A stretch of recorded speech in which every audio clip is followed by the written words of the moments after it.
It's your girl, Ruka. And Big Boy Sammer here, bringing you our part 2 of Classroom of the Elite, Season 2, Episodes 2 till 4. During this test, we found out about Kay, her past, and the beginnings of a new plan with Ayanokoji. So first of all, with the test, Class D came second. Not too bad. Class A somehow fudged it so thoroughly that they ended up with minus 200 points. Not good for Class A. Well, Class A deserved it because they decided that they weren't going to hold any discussions, which left them vulnerable to anything that would happen if anyone wanted to play a trick on them. Which, obviously, we saw what Ayanokoji did with his group, and I'm sure Susanna and all the other Class D members had their own little tricks being played in their groups too. Class C obviously also found out what the secret mechanism was in order to find out who the actual VIP was. And it was a pretty simple system. You take the 8/9 planets in the solar system. We know it's 8 and Pluto doesn't count, but I think they use Pluto anyways, but hey ho. And then whatever distance they were away from the sun, if you arrange them in alphabetical order in terms of their group, that would be the VIP. It was a simple algorithm, however, it was very difficult to find if you were only looking at your own team. That is true. And this is also what makes me like Ryan, because although he's framed as the bad guy, okay guys, you already know I like my bad guys anyway, but he is not just a thug, he's also extremely smart as well. He's always thinking about things, and then he also backs it up with violence when necessary. He's constantly poking though at Class D, and he was doing it throughout these episodes. He was saying to Horikita that he wants to know if she's really the mastermind behind Class D or if it might be Ayanokoji or even someone else, but clearly his top 2 suspects are Ayanokoji and Horikita, so he's really not far off the mark at all. I like his character, but you can tell that he's gearing up to cause even more trouble with Class D in the future, and I'm looking forward to seeing that. I think that Class C and D are very similar in the sense that they're very intelligent. Because, like, let's be honest, you're not getting in this school if you were dumb. There are different levels of intelligence here, but you're not getting in this school if you're not intelligent. So everyone can fight for Class A anyways. But it's behavioral traits that get you the lower classes. As we've seen, the bad guy's actually pretty kind of smart, and he's got a good shot to making it to Class A. Ichinose also has a good shot to making it to Class A. Even though she's in Class B, she's still reaching for the stars. But sorry guys, you guys need to move aside because Ayanokoji's taking up that top spot, you get me, fam? I don't know about what you just said about no one that's dumb is going to make it to this school. I think that they will, because we've seen consistent people who are on the bottom rung of the academic tests. And yes, they can be smart in other ways, such as physical athletic abilities or even something else. But there are some characters here that fail in all aspects. Look at what you're comparing them to though. You're comparing them to these guys who are supposed to take over the world. That's the whole point of this school. So yes, they may be the bottom of this school, but if you put them in a normal school, they'll be top of the pops. These tests are hard, bro. Look at the whole of season 1. Bro, these weren't like normal, this is what you get at school tests. These were tests where you're going, the first question, who's supposed to be the easiest, is an essay. Like, what you doing? Like, do you get what I mean? It's a tough, like, look. Okay, fair enough. You're comparing them to each other, which is fair. But I'm saying, in terms of the general populace, they are the top of the pops. Okay, yeah. Okay, I can appreciate that. I am judging them based off of each other, and really, I'm going to continue to do that because that's data that we have available to us. Okay, so I want to talk about this alliance between Ayanokoji and Kay. Kay was getting bullied, and twice we saw this, by the way. And Ayanokoji told my man, I can't remember his name, to just hold on, chill, let it go, don't move, don't try and save her. And then the simp decided to go and save her, and then obviously it stopped what Ayanokoji was trying to get at, which was a willing, participating, how do I say this without using the S word? A pet. Ayanokoji got a pet out of it when he let her get beat up so he could take the footage and use it as leverage against the bullies in order to protect Kay for the rest of the year. He then gained himself a pet. Now this pet is still biting at the moment because she doesn't fully understand the powers of Ayanokoji, But eventually, as he said, he will let her know and give her concrete evidence to let her know that he is that guy. What kind of things is he going to do right now? Because he already called there's a traitor. He's already called that Class C is going to be a problem. And he's going to say that he's going to take Class D to Class A. My guy has got his work cut out for him. So I really can't wait to see all of this. And is this pet, Kay, going to help him out significantly, or is she going to end up simping for him because he's just too awesome and he gives me Itachi vibes? First of all, I don't agree with you saying that he's a simp just because he wanted to save Kay. I feel like this word is so overused with guys doing the decent thing, like you're a simp if you're a decent person. You know, more of a reflection on the person saying it than the person doing the supposed simpy actions. I don't know, that's just me. He didn't know what the situation was. He decided to run in. She might have deserved to get boxed by 3 girls. Stay in your lane. That's all I'm saying. No, because you've got to consider the school anyway as a whole. These are zero tolerance things that can get you immediately expelled, and someone from their class was involved yet again because Class D have already been involved in a bunch of different altercations, verbal and physical altercations. They're already looked at terrible. It's just not a good look for them, period. Yeah. So, I get that. That's not what he was thinking. And then on top of that, with Kay, I would just say don't underestimate her as a character. She is not to be underestimated at all.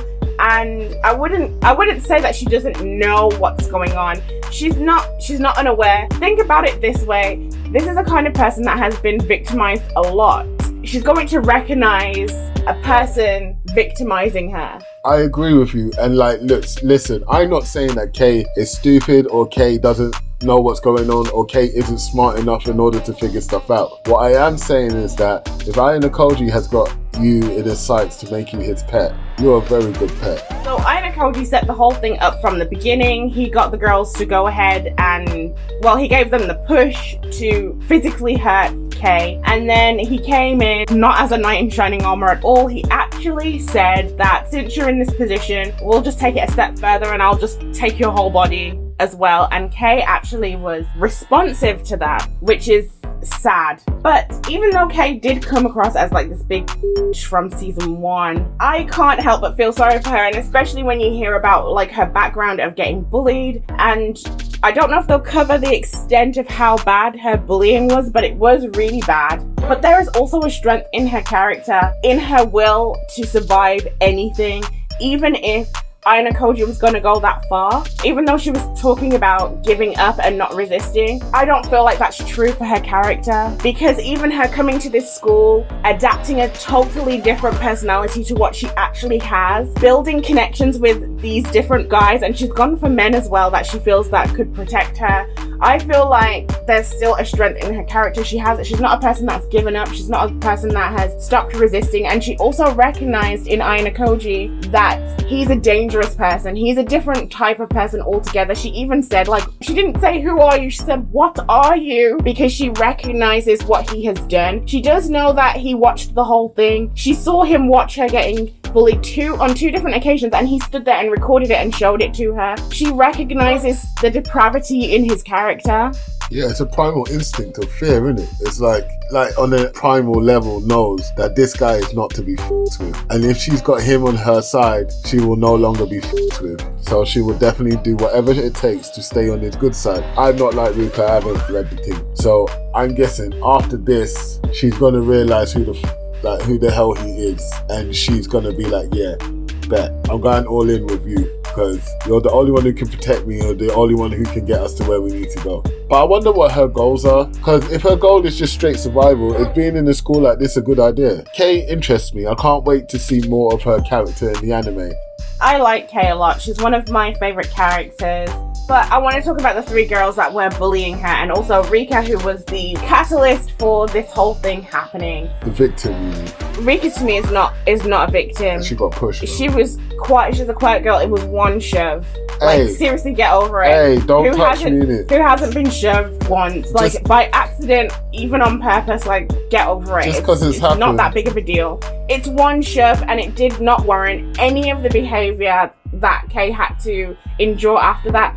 But on the flip side, obviously Kay could have just said sorry. It's not that hard, but I also get it from her perspective. She said, you would have never let me go anyway. And that's because her mentality is that this was always going to happen. Whether she said sorry or not, and saying sorry puts her at a disadvantage. Yep. So I understand that from her perspective, but that's not even what I'm talking about. Okay, so the 3 girls who were bullying Kay, they made it seem as if they were just these justice warriors for Rika, but in all honesty, they just wanted to, in a sense, hunt her, and they were enjoying it. They were enjoying the bullying. But in order for them to feel okay about it, they've got this whole cause for the reason why they're doing it. It was one shove. It didn't warrant all of those slaps. It didn't warrant you dragging her hair, recording her, taking pictures of her on multiple occasions. It didn't warrant any of that. I agree it didn't warrant it.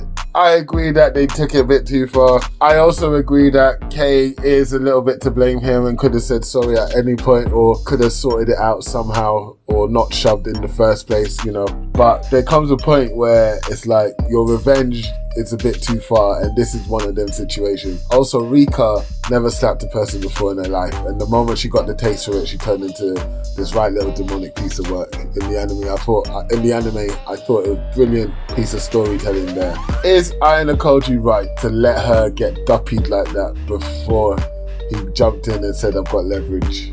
Will Ayanokoji tell her that, oh, by the way, I orchestrated the whole thing at some point?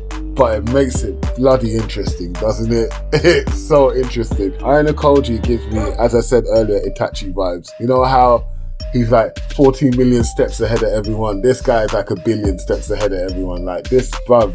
He already knew who all the VIPs were in all of the classes. And I couldn't even see, and I got the same information he did. I don't understand. This guy is just super duper clever. The test came to an end and they're jumping right into the next one, which is the sports festival. So we're going to be seeing a lot of that, which brings me to a character that I find super interesting, and that is Kanji. Really? He's super interesting Mr. because Armstrong. This guy is not just strong. He is not just strong, he is a full package. He has survival abilities, because in season 1 we saw how amazing he was surviving by himself in the whole ass wild. He's fast, he's athletic, he's smart, and yet at every turn he's a problem.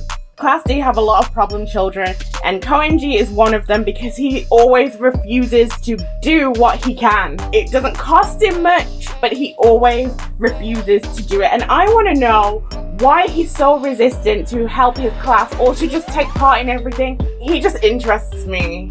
To be honest, I kind of guess, because my guy's a pretty boy, strong, just the whole package like Ruka said. But I just wanted to know, why would you need a school like this? You can have the world. He surprises me because he's like, I'm not doing it. Why? With the grip strength thing as well. I was like, why aren't you doing it? Like, he's got muscles. But what made me really interested was when Ayanokoji was like, yo, what's the average grip strength? And they were like, oh, it could be 60. And so he just stopped at 60, but it was really like 40. He was like, whoops. So I guess God's not infallible in it.